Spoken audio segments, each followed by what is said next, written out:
Amén. Bueno, sin más preámbulos, salude a su hermano, denle un saludo, busque en su Biblia también, después de haberlo saludado. En el libro de Jonás, capítulo 4, verso 1, seguimos este largo estudio de el profeta Jonás.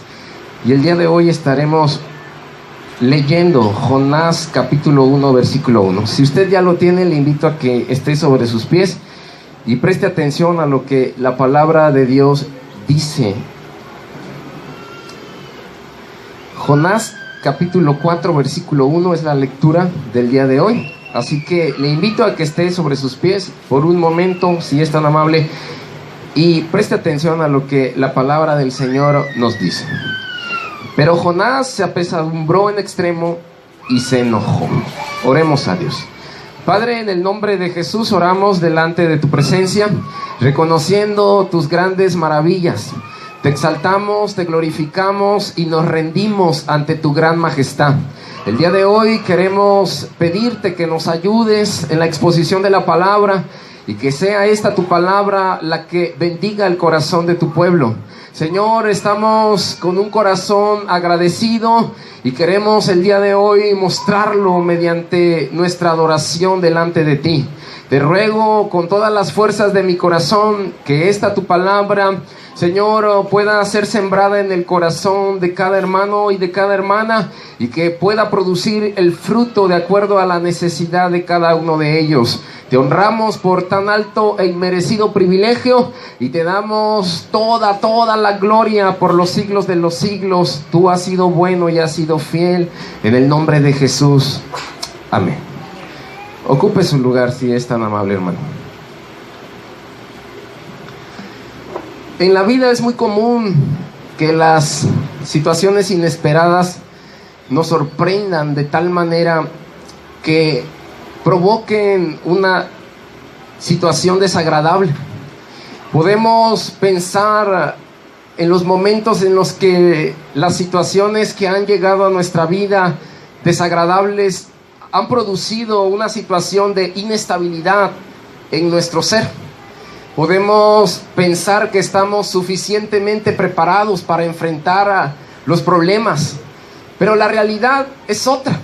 Nadie está totalmente preparado para hacerle frente a las cosas inesperadas de la vida.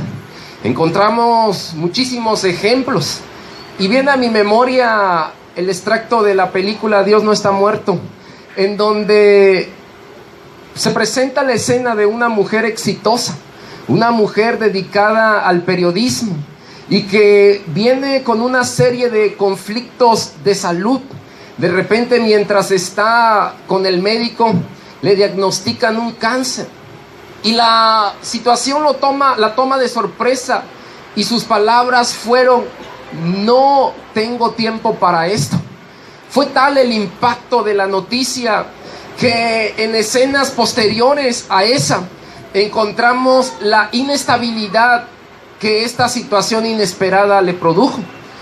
Vemos en la vida de Jonás que la situación parecía tan normal, tan común. Dios lo está llamando a cumplir una tarea. Dios lo está comisionando a que la voluntad de Él se pueda cumplir. Dios le está diciendo lo que en su corazón Él anhela para Nínive. Pero a Jonás pareciera que esto lo toma de sorpresa y fue una sorpresa desagradable. Es algo que él, por más que lo razona y lo piensa y lo reflexiona, no termina de asimilarlo. Fue tal la situación de Jonás que el capítulo 2, como lo hemos ya mencionado a lo largo de este estudio, nos presenta la vida de un hombre que tiene que pagar un alto costo por las decisiones de la vida. Y es normal que las decisiones nos cobren, hermanos, nos cobren una factura elevada cuando estas son malas. Pero también es normal que cuando hacemos las cosas de manera correcta, los resultados también sean positivos. La Biblia señala que lo que el hombre siembra, eso también va a cosechar. Encontramos entonces en Jonás una inestabilidad en el carácter. Vemos una y otra vez a lo largo de este libro y en los 4 capítulos que Jonás decide hacer algo contrario a lo que Dios le está mandando. La inestabilidad del carácter no es otra cosa que la inestabilidad en nuestras emociones. El hombre muy a menudo se ve inestable referente a las emociones. Y la inestabilidad en las emociones son parte de la personalidad humana. Algunas personas y algunos cristianos son sólidas y son estables en el Señor en lo que respecta a las emociones. Pero hay otras que son inestables, son sueltas, andan por la vida vacilando. Dicen tener una identidad en el Señor, pero sus acciones, su manera de pensar está diciendo algo diferente. Pero ¿sabe cuál es el problema? Que las convicciones en el corazón de algunos cristianos no son convicciones firmes. No hay convicciones en el corazón. Y las convicciones es un factor determinante para lo que hacemos. ¿Sabe algo? A veces podemos decir que somos alguien o que somos algo, pero el entorno de nuestra vida nos puede llevar a cambiar de parecer. Podemos decir con nuestros labios que somos cristianos, pero con nuestras acciones podemos negar esa realidad. Pablo lo dijo de esta manera: hay quienes afirman vivir en piedad, pero su vida demuestra totalmente algo diferente. Debemos pensar entonces si nuestras convicciones están afectando nuestra manera de hacer las cosas. ¿Qué es lo que hay en nuestro corazón? ¿Creencias o convicciones? Debemos saber que la Biblia llama a los inestables emocionalmente como personas de doble ánimo. En Santiago 1:8 encontramos que Dios, a través del apóstol, nos llama, hermanos, a que podamos reflexionar sobre nuestros caminos. La Biblia dice que los hombres de doble ánimo en todos sus caminos son inestables. Una persona de doble ánimo es aquella que tiene dos mentes y tiene también dos almas. Las personas de doble ánimo van a tener dos opiniones, van a tener dos sentimientos. Usted seguramente se ha topado con muchas personas de doble ánimo. Y le voy a poner un ejemplo muy sencillo. Quizá usted sale de su casa, saluda a una persona, la persona le saluda con una gran sonrisa, le abraza, le dice palabras muy lindas, pero por la tarde se encuentra esa misma persona y usted le extiende la mano para saludarle y esa persona es indiferente, es incluso hasta grosera con usted. Las personas de doble ánimo son aquellas que tienen una opinión acerca de usted, pero que alguna circunstancia del entorno le hacen cambiar de parecer. Aquellos que tienen doble ánimo piensan algo acerca de Dios. Usted que hoy ha venido a la reunión tiene un pensamiento acerca de quién es Dios y de lo que Dios quiere hacer en su vida.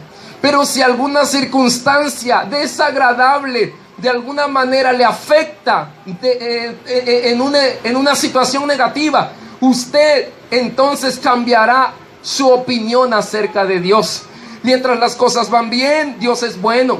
Mientras Dios nos bendice, Dios es bueno. Mientras Dios está dándonos lo que necesitamos, Dios es bueno.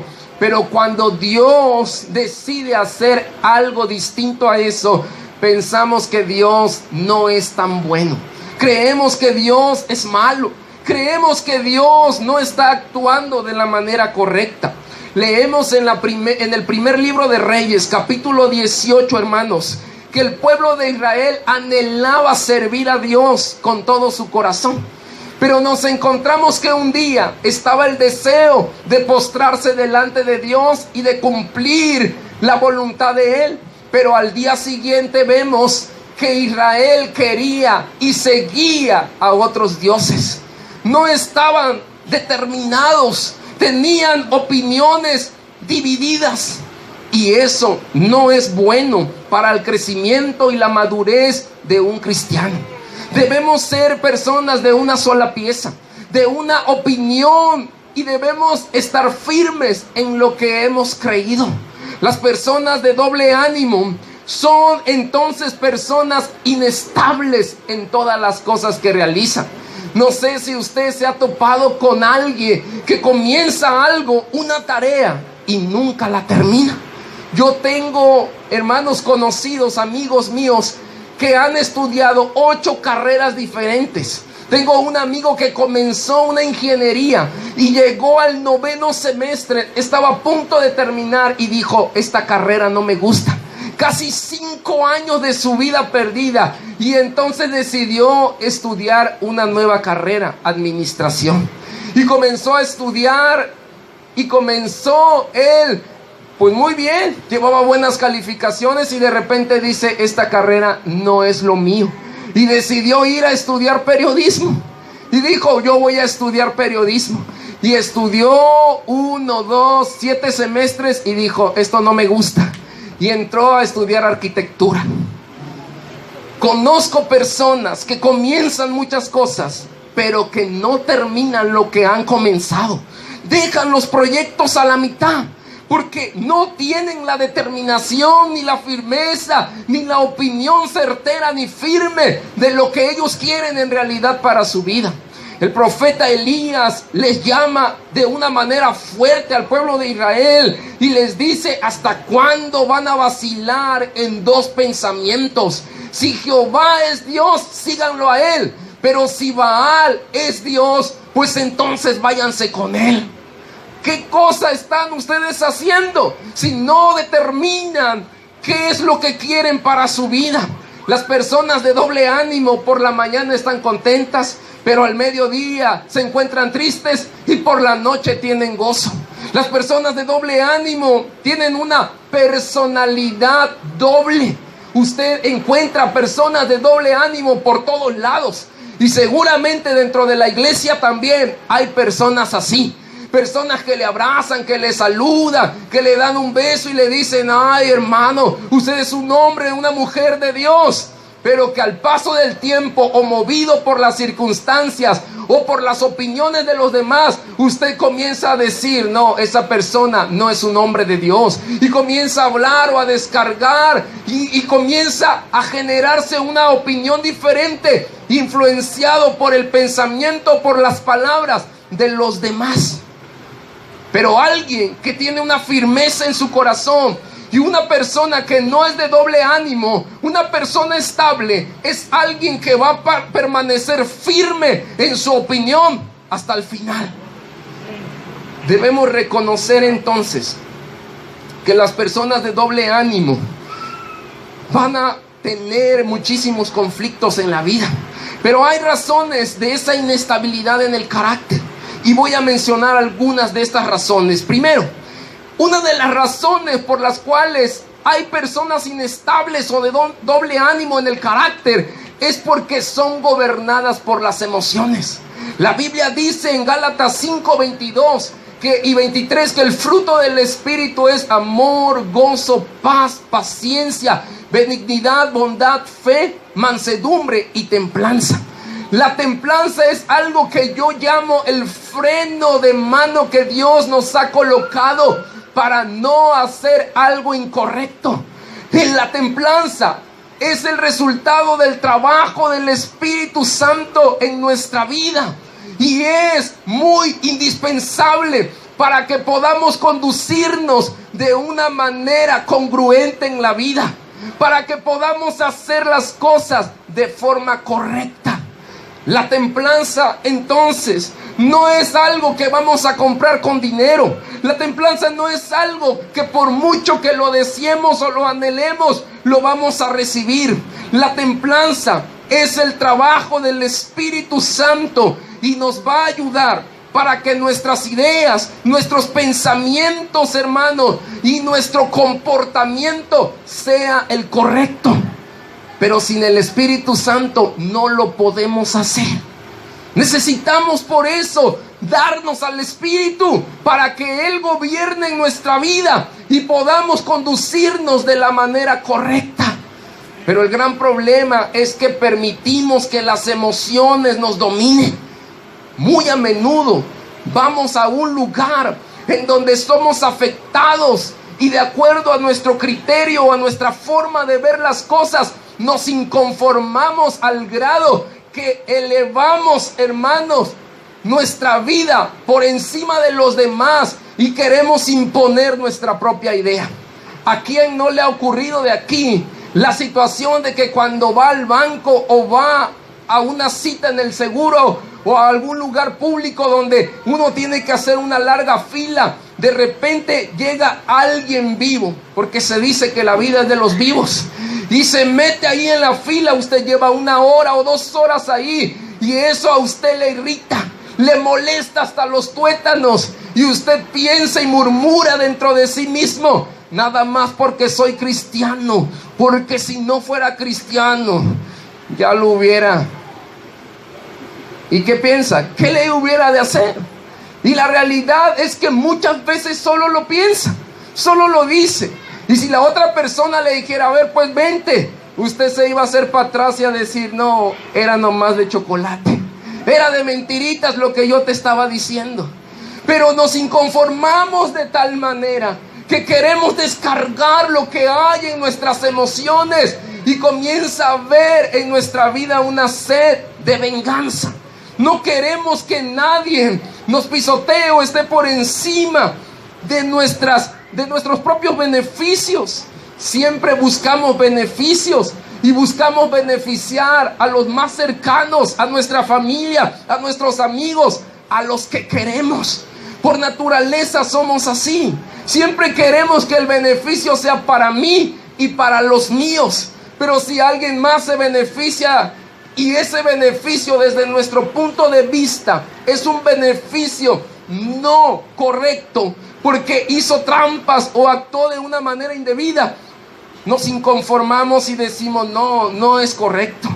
La vida entonces necesita al Espíritu Santo. La vida del cristiano necesita el aporte de la sabiduría y del ánimo que el Espíritu nos da para controlar esas emociones que nos desvían de la manera correcta de hacer las cosas. Debemos saber que el Espíritu Santo nos va a aportar sabiduría y ánimo para controlar las emociones.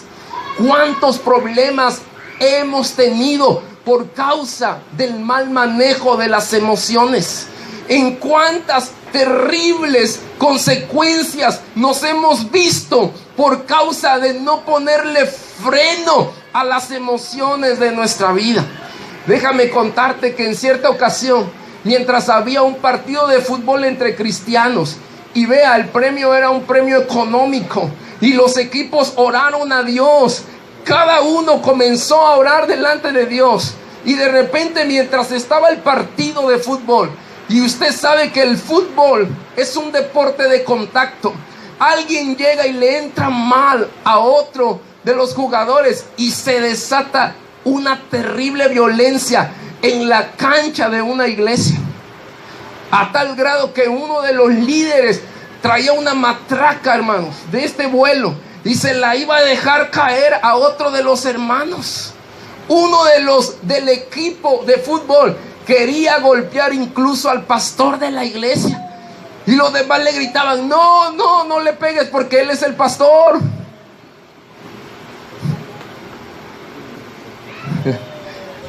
Dice que el que se lleva se aguanta. Las emociones nos pueden meter en muchísimos líos. Del capítulo 1 al capítulo 4 vemos la radiografía de la personalidad y la descripción de Jonás. Vemos a un hombre malhumorado. Lo vemos en ocasiones alegre, otras veces está triste, en ocasiones está afligido, pero también se encuentra sin esperanza y con ansiedad. Lo vemos cansado de la vida, está abatido, no quiere seguir más. Esa es la radiografía de la personalidad de este hombre. Pero hay otra razón por la cual también la inestabilidad del carácter se presenta: por el temor al sufrimiento. Leemos en la escritura que las personas no quieren sufrir. El hombre no está acostumbrado a ello. Pero Jesús, a través de Mateo 16:24, nos hace una clara invitación diciendo: si quieres seguirme, toma tu cruz, niégate a ti mismo y ven. Es una clara invitación a que padezcamos, a que suframos. La palabra testigos de Hechos 1:8 se refiere al martirio. Si alguien quiere venir a los pies de Cristo, ser un seguidor de Él, tiene que estar dispuesto a sufrir. El gran problema que tenemos es que hoy en día se nos ha enseñado a tomar atajos en la vida, y son atajos que muchas veces son peligrosos. Atajos que en lugar de proveernos a nosotros paz y tranquilidad, nos comienzan a provocar un escenario verdaderamente crítico. Debemos, hermanos, pensar en aquellos vientos contrarios que se levantan o que muchas veces provocamos, en aquellas tempestades que somos responsables de levantarlas. La Biblia nos dice entonces que Dios nos va a transformar. ¿Pero de qué manera nos va a transformar? Mediante el sufrimiento y las experiencias del quebrantamiento por las que vamos a tener que pasar. Cuando somos quebrantados, hay algo glorioso en el quebrantamiento. Dios nos toma como el gran alfarero y Él comienza a moldear. Y si el vaso frágil que es usted y soy yo, Él lo tiene que volver a rediseñar o tiene que hacer algo nuevo en nuestro corazón, Él lo hará. El quebrantamiento produce grandes victorias y grandes resultados y grandes bendiciones, pero debemos estar dispuestos a ser quebrantados. La cultura moderna nos enseña que las cosas se tienen que obtener de manera rápida, haciendo trampas, haciendo lo indebido, comprando, siendo parte de la corrupción. Pero la Biblia nos dice que en la obra de Dios funciona de una forma distinta. Dios nos va a tener que pasar por el camino del dolor, pero ahí en ese camino del dolor Él nos va a enseñar grandes cosas. El temor al sufrimiento es evidente en muchos cristianos de la actualidad. No quieren sufrir, tienen miedo de hacerlo, tienen temor a las cosas que sobrevendrán. Pero déjeme decirte, querida iglesia, que cuando no vivimos bajo el estándar de Dios, no estamos capacitados para realmente recibir las grandes riquezas que Él nos ha prometido.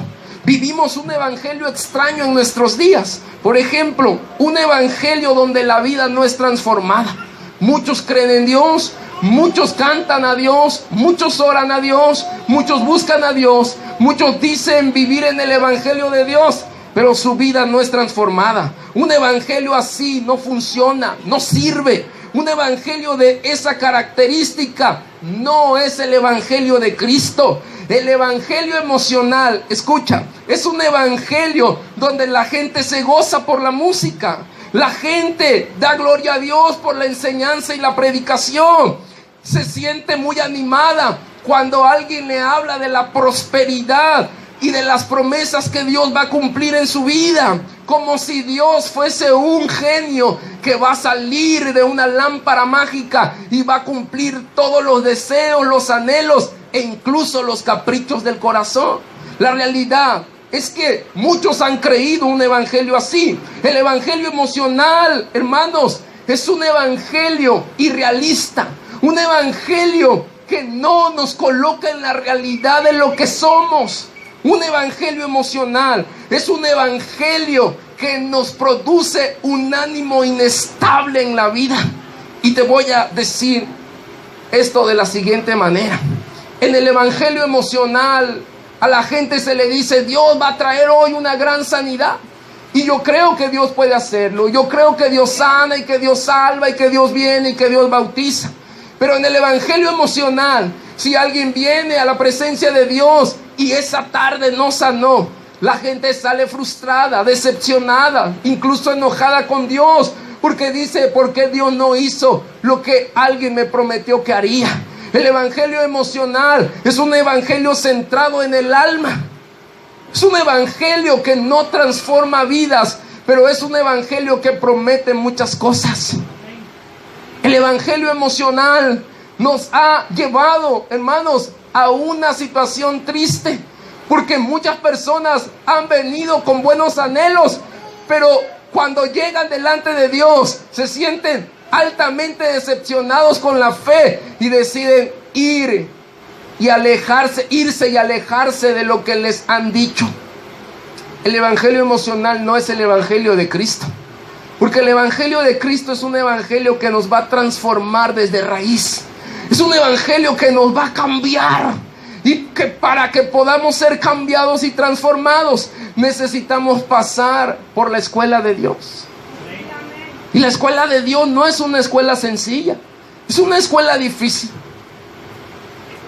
El evangelio emocional te dice: Dios te sanará. La gente llega, ora, no es sana, y quien dijo y expresó esa palabra culpa a la persona que ha venido y le dice: no tienes fe suficiente, no hay fe en tu vida, por eso Dios no te ha sanado. No has hecho lo que deberías hacer, te has portado mal y por eso no hay sanidad en tu vida. Pero el evangelio de Dios, el evangelio que transforma sin importar circunstancias, es un evangelio que te lleva a adorar a Dios. Es un evangelio que te lleva a levantar las manos, y es un evangelio que te lleva a estar firme en lo que Dios ha dicho que haría. Es un evangelio que te ayuda a esperar en la voluntad y en el tiempo perfecto de Dios.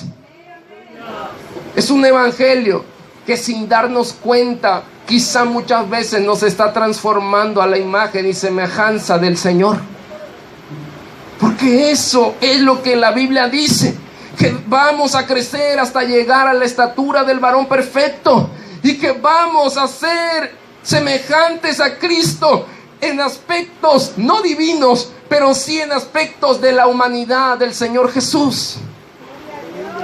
La historia de Jonás puede ser la historia de muchos cristianos de hoy en día, que intentan evadir el sufrimiento y que terminan experimentando el sufrimiento.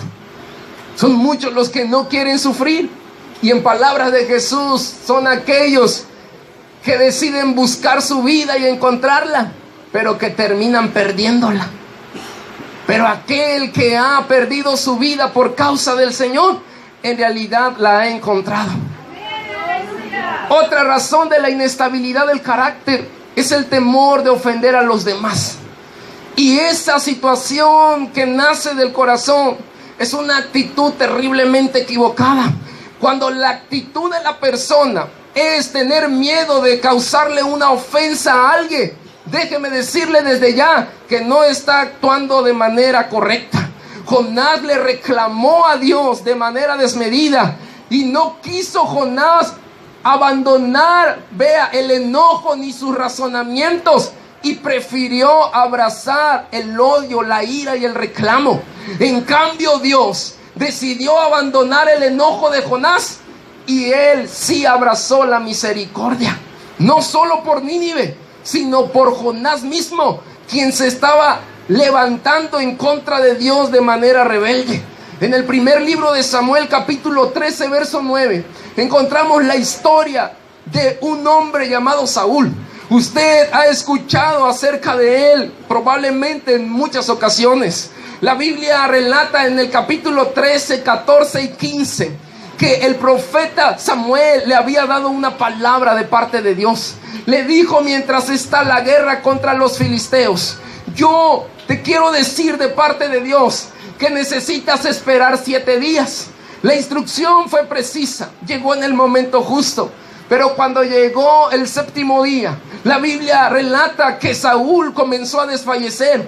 Los soldados del pueblo israelita comenzaron a causar baja, y Saúl se comenzó a preocupar y comenzó a ver qué hacía. Y entonces el relato histórico dice que Saúl presentó un holocausto, una ofrenda delante de Dios. Hizo algo bueno, presentó a Dios ofrenda, pero no fue bien vista delante de Dios. Usted se pregunta por qué, si hizo lo correcto. Fue delante de Dios, le ofreció al Dios correcto, pero no fue la instrucción que Dios le había dado.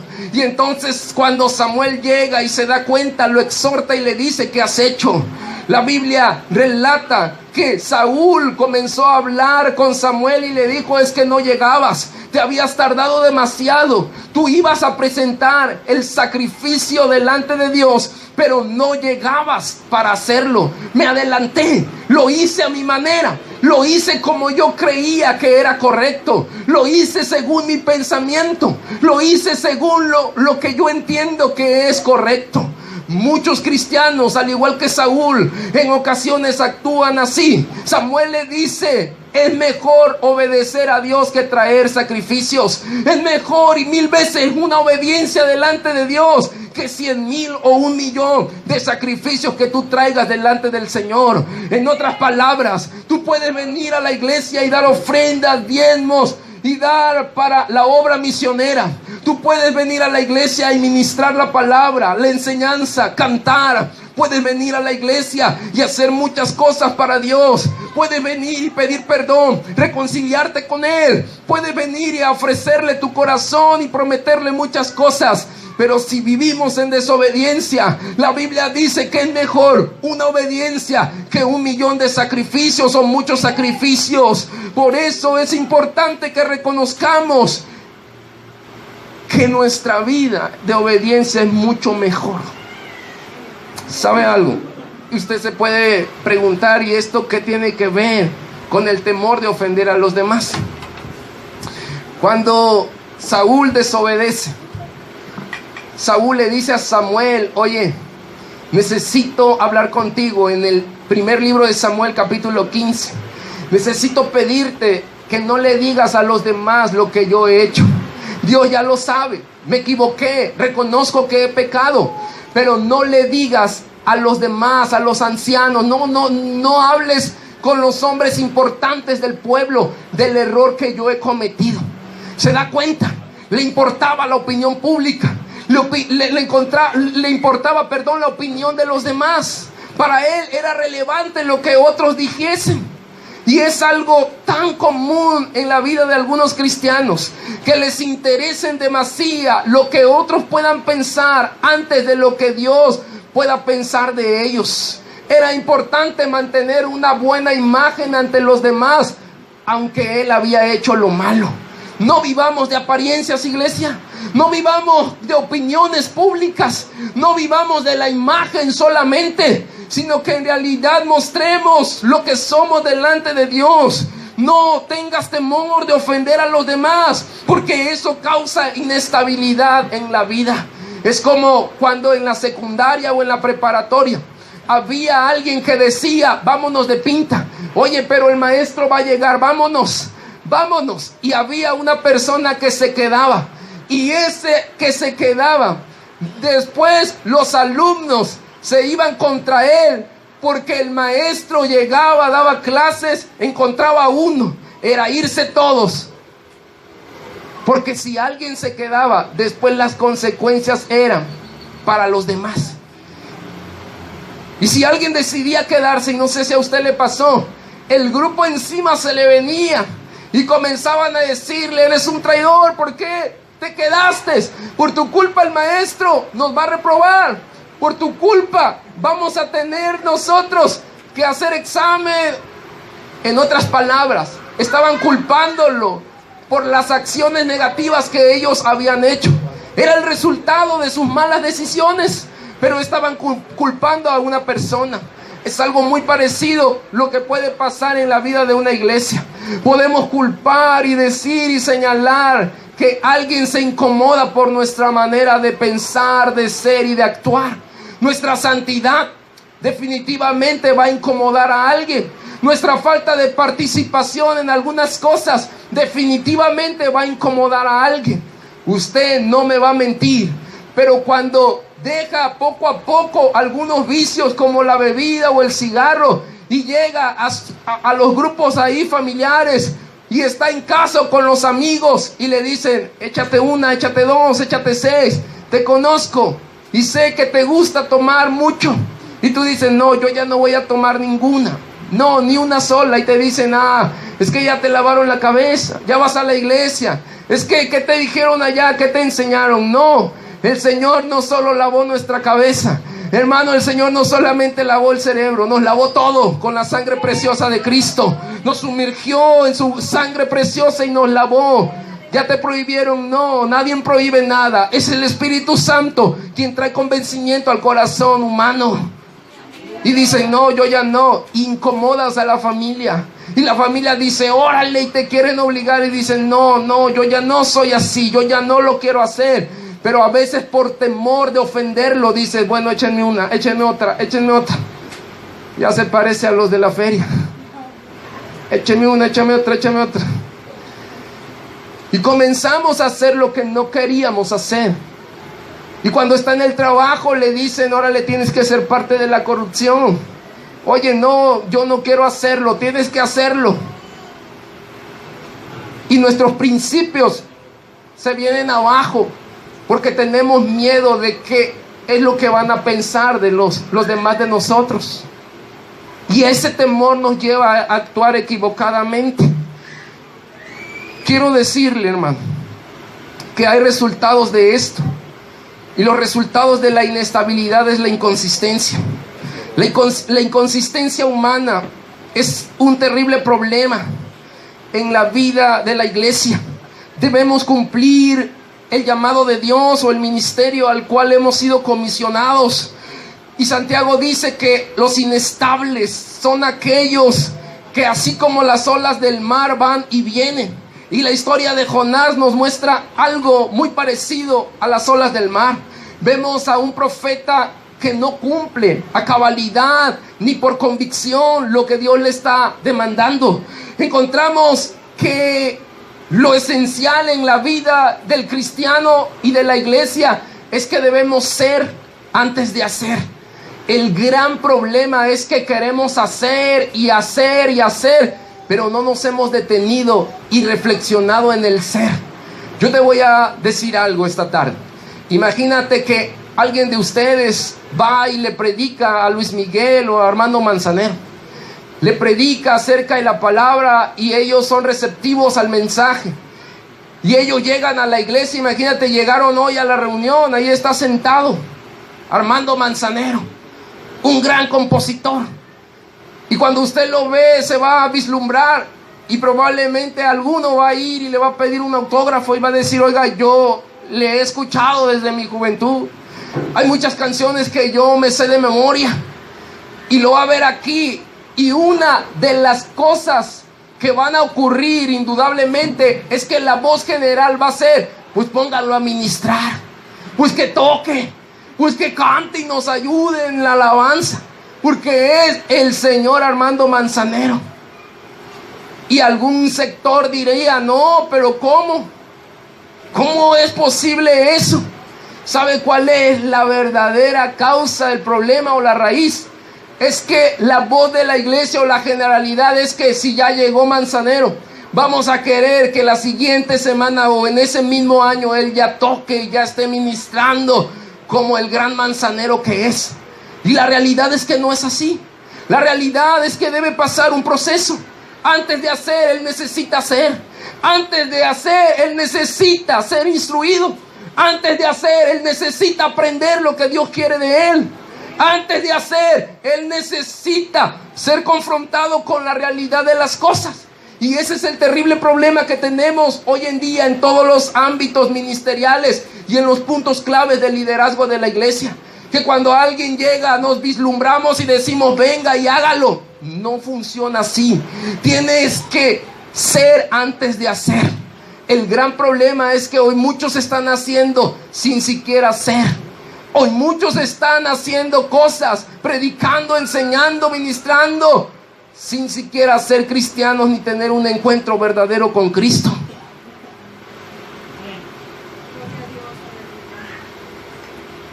Y por eso vemos grandes inconsistencias. Si está aquí, dígame. Pero otro problema es la duda.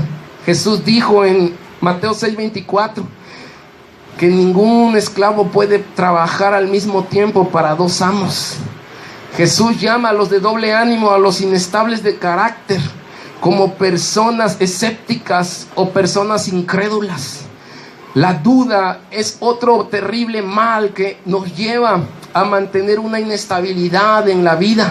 La creencia, hermanos, incorrecta no es buena, pero tampoco la incredulidad es buena en la vida de nadie. Todos tienen fe en algo o en alguien, y no podemos nosotros pensar que la gente, por no tener nuestra misma creencia, es alguien de falto de fe. Le voy a decir que incluso puede haber personas no cristianas, no pueden creer en Cristo, pero pueden tener más fe en la ciencia que nosotros en Cristo. Puede haber personas que tengan fe en su dinero o en su trabajo y sean ateos, no crean en Dios. Su fe puede estar muy fundamentada en lo que ellos han hecho, y a veces ese impulso o esa creencia los lleva a lograr muchos éxitos. ¿Sabe qué he pensado yo? Que a veces hay empresarios que nos rebasan en la fe. Empresarios ateos, hombres que no creen en Dios, hombres incrédulos, hombres que se han alejado de Dios, pero que tienen tanta fe en su trabajo, en su dinero y en lo que hacen, que incluso nos aventajan en nuestra propia fe en Cristo. Que quedamos, cuando nos comparan, bien chaparritos o quedamos muy enanitos en comparación a lo que ellos en realidad están creyendo. Ellos se levantan y trabajan, se esfuerzan, tienen objetivos claros. Ellos creen en realidad lo que va a ser en algunos años la empresa que están liderando. Pero pareciera que el cristiano no cree en Dios, o su creencia es muy débil en el Dios en el cual ha confiado. Hemos dicho que tenemos un Dios grande, pero a veces nos frustramos y decimos: ¿por qué no salgo de esta? Entro a Guatemala y luego entro a Guatepeor, como dicen algunos. No salgo de una cuando ya estoy metido en otra. ¿Sabe cuál es la situación? Que muchas veces tenemos creencias. La creencia es la aceptación de una verdad. Usted ha aceptado una verdad, ha aceptado la verdad de Cristo, pero la convicción es un compromiso genuino con la fe. Usted cree, pero no sé si usted esté comprometido. Y el compromiso se va a ver en sus acciones. El compromiso se va a ver en su adoración, en su forma de vida. El compromiso que usted tiene por la fe se va a ver en lo que usted refleja. Por los frutos os seremos conocidos. La creencia también nos dice que podemos nosotros discutir por lo que estamos creyendo. Y para eso muchos somos bien buenos. Yo creo algo y discuto por lo que estoy creyendo. Y argumento y doy mis razones. Usted que no cree en ídolos, usted dará sus razones, sus argumentos, va a discutirlo. Y a veces la discusión puede ser grosera y a veces puede ser amable. Y quien sí cree también contestará y va a discutir con usted. Pero en cambio, la convicción nos ayuda a estar dispuestos a morir por lo que creemos. Por eso, si vinieran hoy con un arma como en los países donde hay persecución, yo le pregunto a usted: ¿cuántos estarían dispuestos a morir por lo que han aceptado como una verdad? Recién leía una alerta de oración porque en un país entraron a asesinar a traductores de la Biblia, 5 y 39 desaparecidos, y estuvieron dispuestos a morir porque había en su corazón convicción. ¿Qué hay en tu corazón? ¿Creencia, aceptación de la verdad o convicción? Y cuando hablo de muerte, estoy refiriendo las mismas palabras de Jesús cuando dice: niéguese a sí mismo, tome su cruz cada día y sígame. Probablemente el efecto de la declaración de la verdad de la palabra que hemos recibido no ha tenido un fruto en nuestro corazón, que no estamos tan convencidos para dejar morir nuestro propio orgullo. Y eso le pasó a Jonás. Tenía una creencia que Dios lo había llamado, creía lo que Dios le había dicho, creía en Dios, creía que era un Dios de misericordia, le creía, pero no estaba convencido.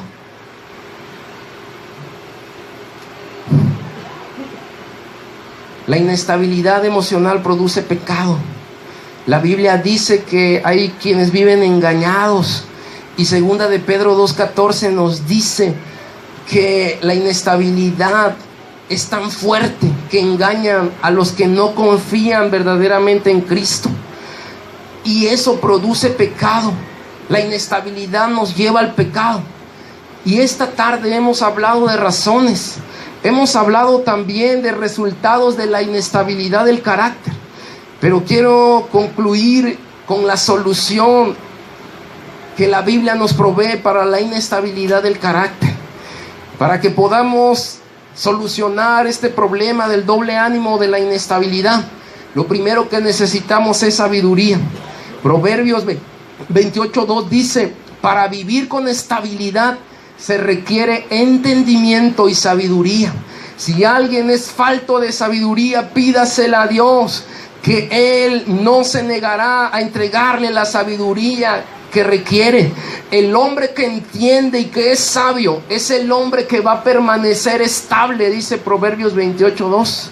Usted y yo, si no somos entendidos, si tenemos carencia de sabiduría, no vamos a estar firmes ante lo que hemos recibido de Dios. En otras palabras, no vamos a tener convicción en nuestra vida si no entendemos, si no somos sabios, si no recibimos la inteligencia que proviene de Dios.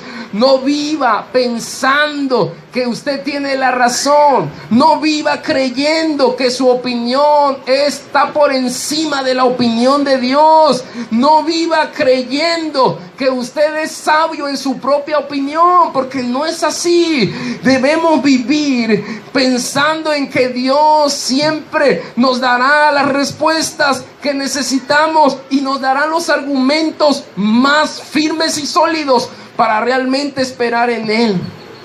Piensa en esto: si usted vive creyendo y siendo sabio en su propia opinión y creyendo que usted está por encima de la opinión de Dios, es alguien que ya se extravió, es alguien que está en peligro, es alguien, hermano, que necesita con urgencia reconocer que su vida necesita una transformación. Vivir basados en nuestra propia opinión es un terrible error. ¿Sabe que a veces actuamos como Saúl o como Jonás y queremos darle una ayudadita a Dios? ¿Qué produce el que podamos vivir en nuestra propia opinión? Produce falta de paz en el corazón. Produce una inestabilidad espiritual. ¿Cuántos hoy mismo, o los que nos escuchan mediante el audio, se sienten como en un sube y baja en su vida espiritual? Suben y bajan, suben y bajan, y nomás sienten que no hay algo que los satisfaga. ¿No será que hay una opinión equivocada, una idea que se enraizó en tu mente, un sentimiento que te está llevando a tener un comportamiento inapropiado delante de Dios? Y estás queriendo hacer las cosas a tu propia manera y has perdido la paz y el rumbo que Dios te ha marcado. ¿No será que estás tan confundido y a veces piensas algo de Dios, de tu pastor y de la iglesia, y a veces piensas algo totalmente diferente a eso? ¿No será que ese pensamiento distorsionado te está llevando a actuar de una manera equivocada y estás viviendo consecuencias de las acciones que estás realizando? Pide sabiduría a Dios si te sientes así esta tarde. Y finalmente acepta la misericordia de Él. Acepta lo que viene de su mano. Acepta lo que Él te quiere proveer. ¿Qué prefieres elegir? ¿Tener la razón o tener paz en tu corazón? A veces en la vida cristiana es mejor tener paz, aun cuando frente a personas sepamos que tenemos la razón. Pero eso no significa que yo voy a vivir de acuerdo al ambiente o a lo que Él quiere que yo haga. Yo seguiré viviendo en mi ambiente espiritual. Pero a veces es más sabio guardar silencio y tener paz que tener la razón. Pero delante de Dios siempre es mejor guardar silencio, aceptar la opinión de Dios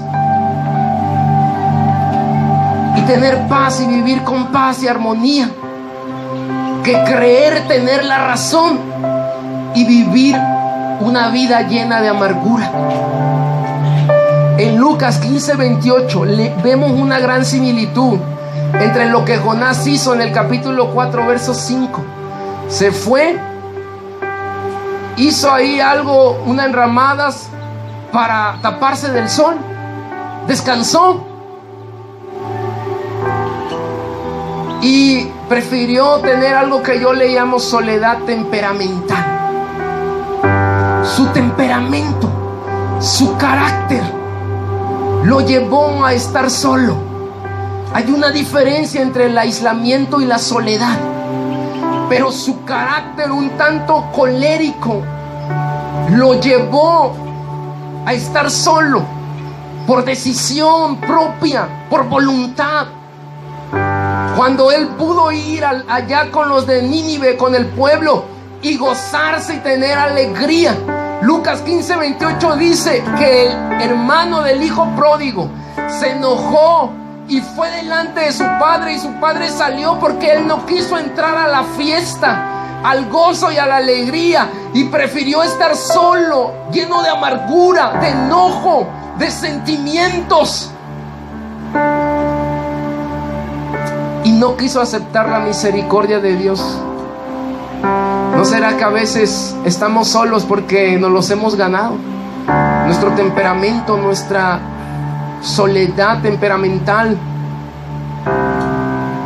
es el resultado de nuestra manera de actuar y de hacer las cosas. Pide sabiduría a Dios y acepta su misericordia. Si alguien hoy se siente inestable emocionalmente, desanimado, como que quiere correr de la voluntad de Dios, yo le invito a que hoy pida sabiduría y pida misericordia y le diga: ayúdame. Oremos esta tarde, póngase en pie un momento.